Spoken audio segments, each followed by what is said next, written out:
Hello everyone, আসসালামু আলাইকুম। আশা করি যে যেখানে বসে ভিডিওটি দেখছেন সবাই ভালো আছেন, সুস্থ আছেন। নতুন আরও একটি রেসিপি নিয়ে হাজির হয়ে গেলাম। আজ আমি আপনাদের সাথে শেয়ার করছি রমজান স্পেশাল রেসিপি নুডলসের পাকোড়া। আপনারা চাইলে এই রেসিপিটা কিন্তু ইফতারিতে রাখতে পারেন। খুবই মজার হয় এবং ছোট বড় সবাই অনেক বেশি পছন্দ করে। তাহলে চলুন কথা না বাড়িয়ে মূল রেসিপিতে চলে যাই। নুডলসের পাকোড়ার জন্য আমি এখানে 2 প্যাকেট ম্যাগি নুডলস নিয়ে নিয়েছি আর একটু ছোট ছোট করে ভেঙে নিচ্ছি। দেখতে পাচ্ছেন তো এইভাবে নুডলসটা সিদ্ধ করার আগে একটু ভেঙে নেবেন, এতে করে পাকোড়াটা তৈরি করতে সুবিধা হবে। এখন আমি কেটে নিচ্ছি। আমি এখানে ম্যাগি নুডলস ব্যবহার করেছি। আপনারা চাইলে এখানে কিন্তু স্টিক নুডলসটাও নিতে পারেন, এতে কোনো সমস্যা নেই, যে কোনো নুডলস হলেই হবে। তো এখন আমি প্যাকেট 2টা কেটে নিচ্ছি। কেটে নিয়ে প্যাকেটের মধ্যে মশলা 2টাকে আলাদা করে নিচ্ছি।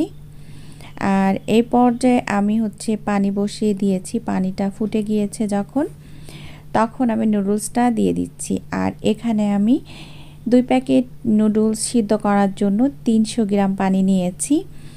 আর আজকে আমি কিন্তু আলাদা করে ছেঁকে নিব না পানিটা, এই পানির ভিতরেই আমি নুডলসটাকে সিদ্ধ করে নিব। আলাদা করে আমি ফেলে দিব না, তার কারণ যেহেতু আমি পাকোড়া তৈরি করব, তাই আমার নুডলসটা যদি একটু আঠালো হয় আমার জন্য সুবিধা।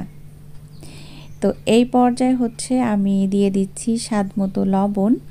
আর লবণটা একটু বুঝিয়ে দিতে হবে, যেহেতু নুডলসের মশলার মধ্যে লবণ আছে। তো যখন সিদ্ধ হয়ে গিয়েছে সেই পর্যায়ে একটু পানি থাকা অবস্থায় আমি যে নুডলসের সাথে মশলা ছিল সেটা দিয়ে দিয়েছি। এই মশলাটা দিয়ে আমি একটু নাড়াচাড়া করে মিশিয়ে নিচ্ছি। আর এই পর্যায়ে সিদ্ধ করার সময় আপনারা মশলাটা ব্যবহার করবেন, তাহলে কিন্তু এই নুডলসটার সাথে মশলাটা ভালোভাবে মিশে যাবে আর খেতে বেশি টেস্টি হবে। তো এরই মধ্যে কিন্তু পানিটা শুকিয়ে গিয়েছে। এখন আমি চুলাটা অফ করে দিচ্ছি।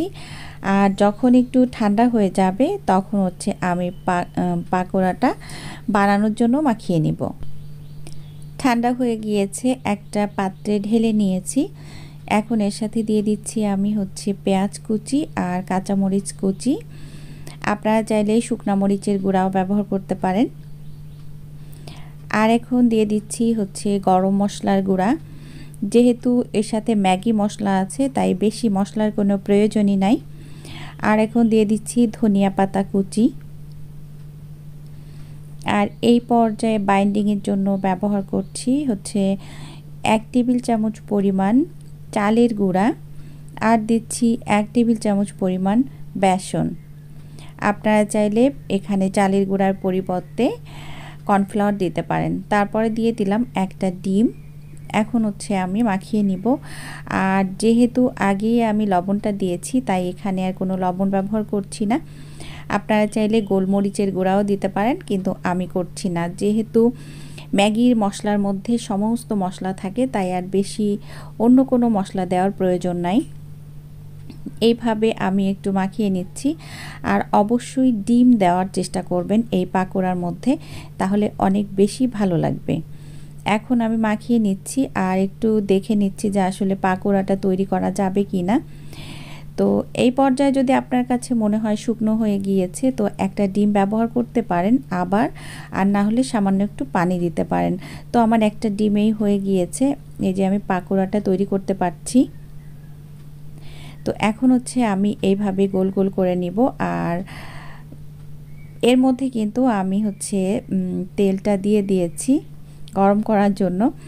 এই যে তেলটা গরম হয়ে গিয়েছে, এই পর্যায়ে আমি পাকোড়াটা দিয়ে দিচ্ছি। আর আপনি যখন পাকোড়াটা ছাড়বেন তখন তেলটা যেন মিডিয়াম আঁচে থাকে, যেন বেশি গরম না হয়ে যায়। বেশি গরম হলে যেটা হবে উপর দিয়ে কিন্তু পুড়ে যাবে আর ক্রিস্পি হবে না।